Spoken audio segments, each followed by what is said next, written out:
비트코인 현물 ETF 시장으로 중국인들 자금을 많이 유인할 거라고 하는 이러한 세 가지 강점으로 인해서 홍콩의 비트코인과 이더리움 현물 ETF는 앞으로도 꾸준히 성장할 거라고 내다보고 있으면서 이런 요인으로 연간 한 200억 달러의 유입이 들어올 수 있다라고 전망치를 내놨습니다.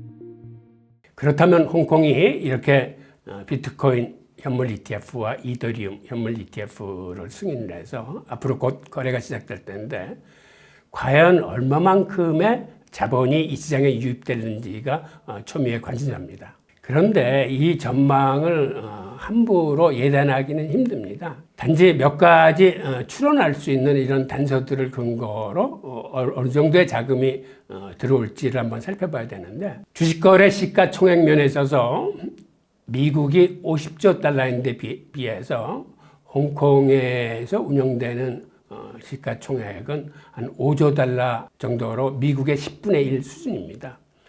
그러니까 이런 자료만 본다면 미국에 비해서는 주식시장 규모가 10분의 1이기 때문에 ETF에도 미국 유입액의 한 10분의 1에 머무를 수도 있겠다. 이제 이러한 거를 이제 유추해 볼 수 있고 금 ETF 같은 경우는 미국의 총량이 1220억 달러인데 비해서 홍콩의 금 ETF 총량은 700억 달러 정도 됩니다. 즉 미국에서 금 ETF에서 많은 자금이 빠져나와서 비트코인 ETF로 들어왔듯이 중국에서도 홍콩에서도 금 ETF에서 많은 자본이 빠져나와서 비트코인 ETF로 흘러들어가지 않을까라는 이제 추론을 할 수 있고 옆에 있는 그래프가 바로 이러한 상황들을 정리해 놓은 자료들입니다. 이건 싱가포르의 프레스토에서 이제 발표한 자료입니다. 이런 거를 근거로 지금 미국 비트코인 현물 ETF 유입액의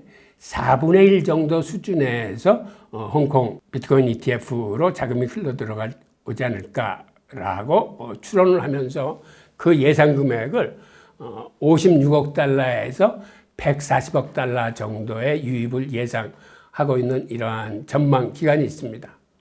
반면에 싱가포르 암호화폐 서비스 회사인 매트릭스포트는 최대 250억 달러가 유입될 거라고 전망을 했습니다. 매트릭스포트는 여러분들이 잘 아시는 그 우지안이 하는 그런 암호화폐 서비스 회사입니다. 게다가 매트릭스포트는 지금 연일 이더리움과 비트코인을 매집 중에 있습니다. 이러한 전망이 있는가 하면 또 한편 블룸버그의 애널리스트 에릭 발추나스는 250억 달러는 턱도 없는 얘기고 많아야 5억 달러 정도 유입될 거다라는 얘기를 하고 있습니다. 그나마 그 5억 달러도 이게 비트코인과 이더리움을 합한 수치라는 얘기입니다. 이렇게 얘기하고 있는 그 근거에는 홍콩 ETF 시장 규모 자체가 500억 달러에 불과한데 어떻게 250억 달러가 들어올 수 있느냐는 그런 얘기입니다. 게다가 중국 본토인들은 공식적으로 이 ETF를 구매할 수 없기 때문에 너무 큰 기대를 하지 말라는 이런 찬물을 끼얹고 있습니다. 그런데 싱가포르의 그 프레스토 그쪽에는 정성문 씨가 최근에 가서 바로 이 보고서를 써냈는데 그쪽에서는 1년간 200억 달러 정도가 유입될 전망이라고 예상치를 내놓았습니다. 그들이 이렇게 말하는 데는 홍콩의 비트코인 현물 ETF가 세 가지 강점을 갖고 있다라는 근거 위에서 이 금액을 내놨는데 세 가지 강점을 한번 살펴보겠습니다. 홍콩의 비트코인 현물 ETF는 미국과 설정이나 환매 방식이 다르다는 내용입니다. 미국은 일단 현금 설정을 기준으로 했는데 중국은 현물 설정, 즉 비트코인 설정을 기본으로 함으로써 시장의 효율성이 이런 현물 설정 쪽이 더 효율적으로 운용되고 유동성 문제를 해결할 수 있을 거라고 보기 때문에 미국의 비트코인 ETF에 비해서는 홍콩의 비트코인 ETF가 효율이 높고 유동성 확보가 더 수월하다는 이런 얘기입니다. 또 하나는 홍콩의 ETF 현물과 이더리움 현물이 개설됨으로써 이제는 세계의 투자자들이 24시간 투자를 할 수 있는 여건이 마련됐기 때문에 이게 바로 유동성 수요를 늘려가지고 시장 자체가 활성화될 요인이 있는 게 홍콩 ETF의 성공 요인 중에 하나다라고 얘기를 했습니다. 즉 미국에 있는 투자자들이 그들이 주식시장이 개장되어 있는 낮에만 투자를 할 수 있었는데 이제는 지구 반대편의 홍콩에서 시장이 개설되면은 이게 24시간 내내 투자할 수 있는 그런 여건이 마련되고 그 다음에 중국과 홍콩뿐만 아니라 세계에 사실은 비트코인 ETF 현물이 개정되고 있는 것이 8나라나 더 있습니다. 유럽도 있고 캐나다도 있고 하기 때문에 이제는 명실공히 24시간 돌아가는 이러한 시장이 됨으로써 이게 유동성을 더 끌어들일 거라고 이제 보고 있는 거죠. 그 다음에 중국 투자자들이 정치적으로 중립적인 글로벌 통화자산에 대한 수요가 지금 강합니다. 즉 한마디로 비트코인은 세계화폐의 개념으로서 만약의 사태에 대비할 수 있는 그러한 자산으로 보기 때문에 이러한 수요에 대한 요인들이 비트코인 현물 ETF 시장으로 중국인들 자금을 많이 유인할 거라고 하는 이러한 세 가지 강점으로 인해서 홍콩의 비트코인과 이더리움 현물 ETF는 앞으로도 꾸준히 성장할 거라고 프레스토는 내다보고 있으면서 이런 요인으로 연간 한 200억 달러의 유입이 들어올 수 있다라고 전망치를 내놨습니다. 여러분들이 여러 전망치를 보셨겠지만 가장 논리적이라고 생각되는 거 여러분들이 관심을 갖고 앞으로도 이러한 리포트들이 계속 나올 텐데 나오면 저도 즉시 알려드리도록 하겠습니다. 두 번째 뉴스입니다. 블랙록이 비트코인 ETF의 지정 참가사에 골드만삭스 등 거대 금융기관 5곳을 추가했다는 소식입니다. 즉 블랙록은 4월 5일 골드만삭스, 시타텔, 시티그룹, UBS, 그 다음에 ABN, 암노 등 5개 AP 신규 지정 참가사를 추가를 했습니다. 블랙록이 ETF를 시작하면서 기존에는 JP모건과 제인스트리트 등 4개사의 AP를 가지고 이 BTF 시장을 굴렸는데 이번에 5개사가 추가됨으로써 이제 AP는 총 9개사로 늘어났습니다. AP라는 건 어떤 역할을 하냐면 이거는 유동성 공급자로서의 역할과 그 다음에 중간 도매상으로서 가격 조정 기능 이 두 가지를 맡아서 합니다. 즉 한마디로 AP가 있어야 시장이 이제 조정되는 거죠. 이 가격 조정 기능이라 하면 이거는 ETF 발행 기간, 즉 블랙록 같은 자산 운용사와 ETF를 생성하고 해지할 때 이때 중간에서 이 제대로 된 가격을 조율하면서 이것의 판매를 맡고 있는 이런 시장 조성자인데 이 AP가 있어야 기초자산인 비트코인 시세하고 ETF 가격을 일치시킬 수가 있습니다. 즉 한쪽이 비정상적으로 가격이 높아지면 이 AP가 무위험 차익 거래를 합니다. 즉 높은 가격을 팔고 싼 가격을 삼으로써 이 둘의 가격을 맞춰줍니다. 즉 이 얘기는 무슨 얘기냐면 예를 들어서 비트코인이 급락을 할 경우에는 ETF보다 가격이 떨어지는 이러한 현상이 보이는데 사실은 ETF 가격과 비트코인 가격은 이게 맞아야 되는 겁니다. 그러다 보면 이런 상황에서 이 AP가 차익 거래를 함으로써 이 가격을 서로 이제 일치시키는 이런 역할을 하는 게 AP이기 때문에 AP의 역할이 굉장히 중요합니다. 그런데 AP가 이런 가격 조정 기능을 하면서 동시에 유동성 공급자 노릇도 할 수 있는데 어떤 거래소에서는 그러한 그 유동성 공급이 미흡할 경우에는 오히려 그들이 수수료를 주고 다른 회사에 유동성 공급을 맡기는 경우도 있습니다. 지금 미국의 같은 경우는 그래서 AP와 마켓 메이커가 이제 따로 분리되어 있는 그런 실정입니다. 그런데 이렇게 AP가 많아진다는 얘기는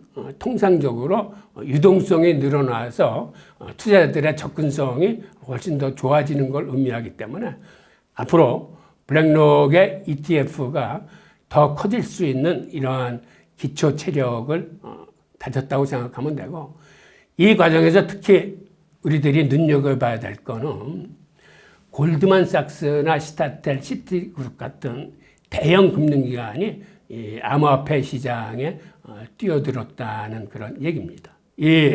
아시다시피 골드만삭스는 세계투자은행에서 가장 큰 금융기관이고, 시타텔은 지난해 헤지펀드 업계에서 가장 큰 이익을 남긴 업체입니다. 이러한 그 대형 금융기관들이 이제는 비트코인 시장에 참여를 함으로써 앞으로 비트코인 생태계가 점점 더 두꺼워지면서 그 규모를 키워간과 동시에 좀 안정적인 형태로 성장하지 않을까라는 그 기대감을 갖게 합니다. 이번에 이런 그룹도 초대형 금융기관들이 AP로 합류한 것은 앞으로 비트코인 대중화에 기여를 할 거지만, AP는 그렇다면 이제 어떻게 돈을 버는지에 대해서 좀 들여다보면 아까 말씀드린 그들은 무위험 차익 거래를 하면서 이제 돈을 법니다.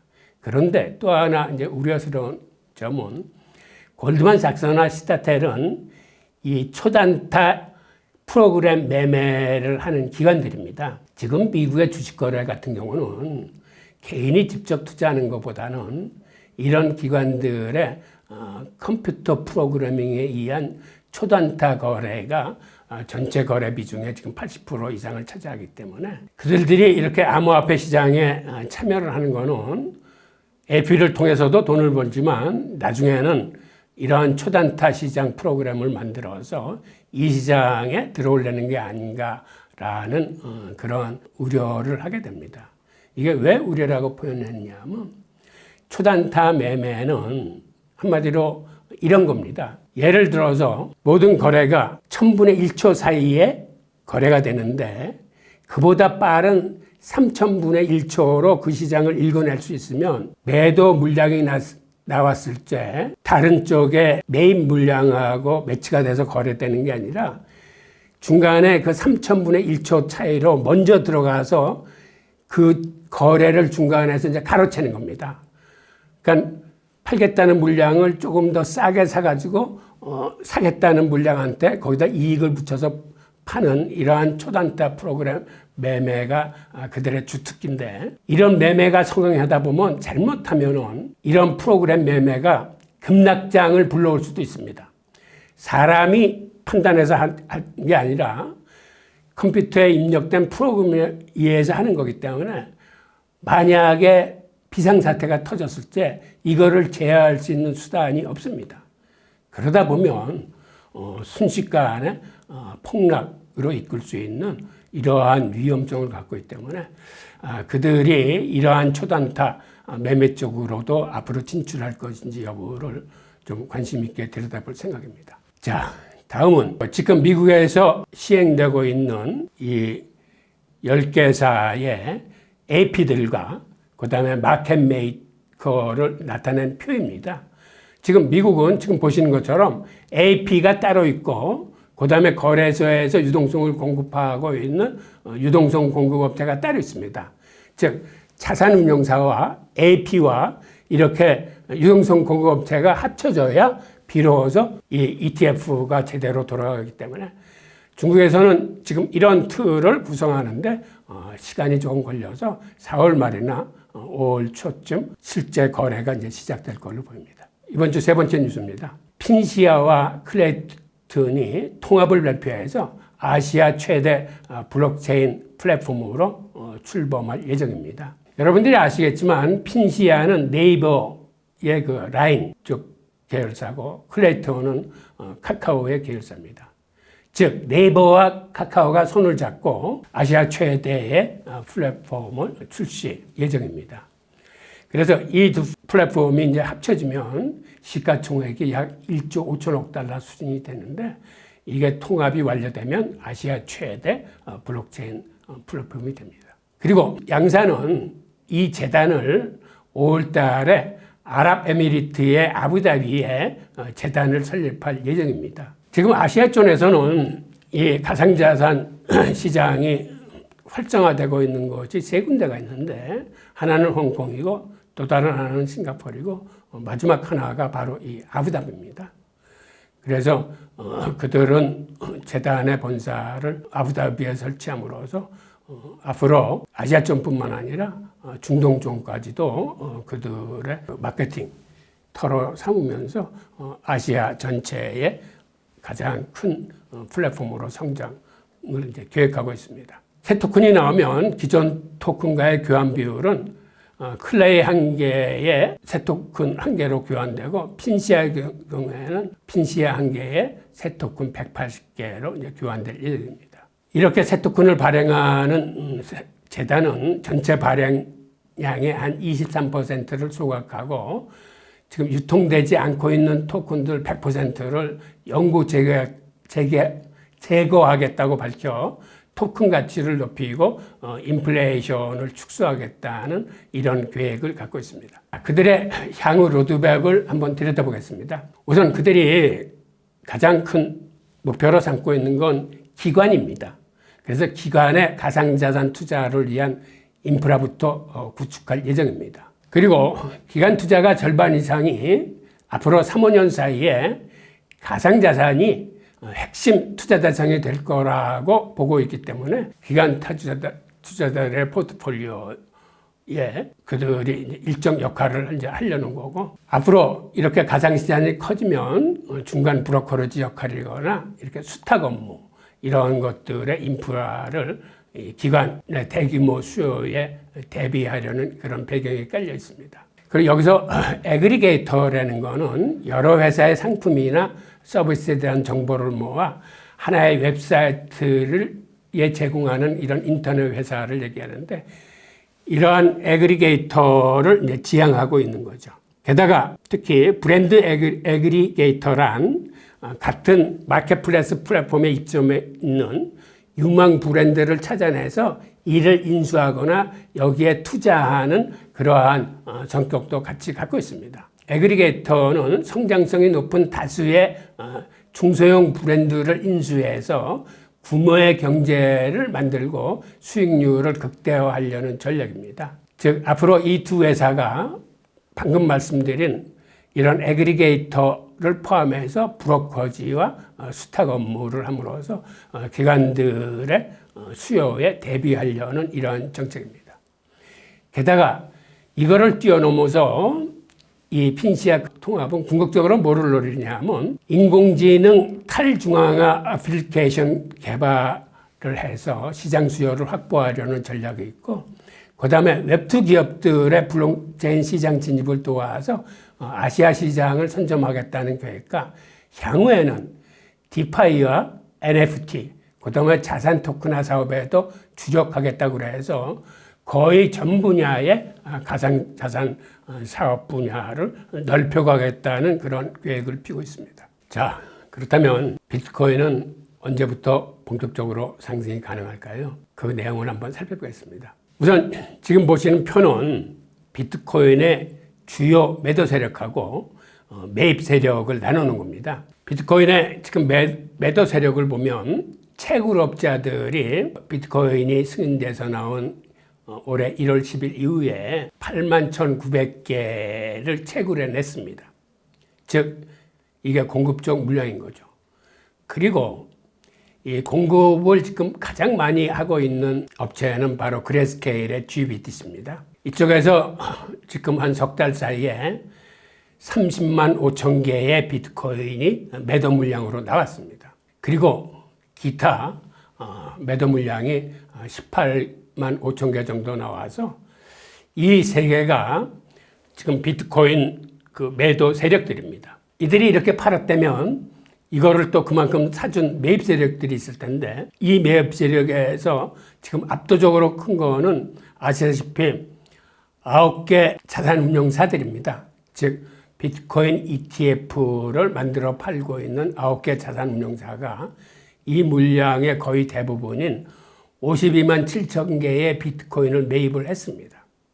그리고 여러분들이 아시는 마이크로스트레이지 기업이 25,000개를 매입했고, 그 다음에는 군소형 투자자들이 한 19,700개 정도를 매입함으로써 이 매도 물량을 받아냈습니다. 지금 이 그룹에서 말씀드릴 수 있는 건 그레스케일의 그 GBTC에서 차익 실현을 하기 위해서 풀리는 물량이 매도 물량의 53%를 차지합니다. 이 얘기는 그레스케일의 비트코인 물량이 시장으로 나오지 않으면 그때부터 바로 비트코인이 본격적으로 상승하는 시기라고 우리가 판단하면 됩니다.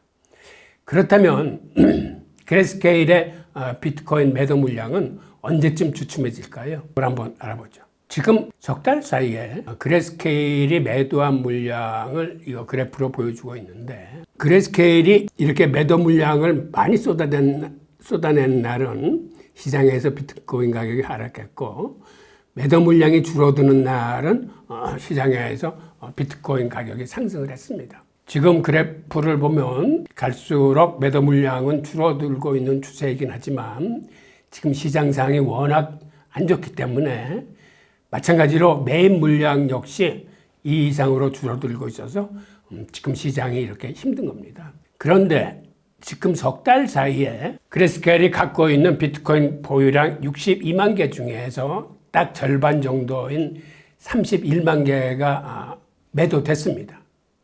즉 그레스케일의 비트코인 보유량의 절반을 매도하는데 석 달이 걸렸다면, 앞으로 현재와 같은 추세가 이어진다면 석 달 뒤에는 그레스케일의 물량이 종료되기 때문에 그때서부터 본격적으로 비트코인 가격이 상승할 수 있겠다라고 우리가 합리적인 추론을 할 수 있습니다. 즉 아무리 길어도 석 달 정도 지나면 이제 그레스케일의 매도세가 진정되면서 본격적으로 비트코인이 상승할 수 있다라고 볼 수 있는데, 사실은 이 이전이라도 비트코인 가격 상승을 기대할 수 있습니다.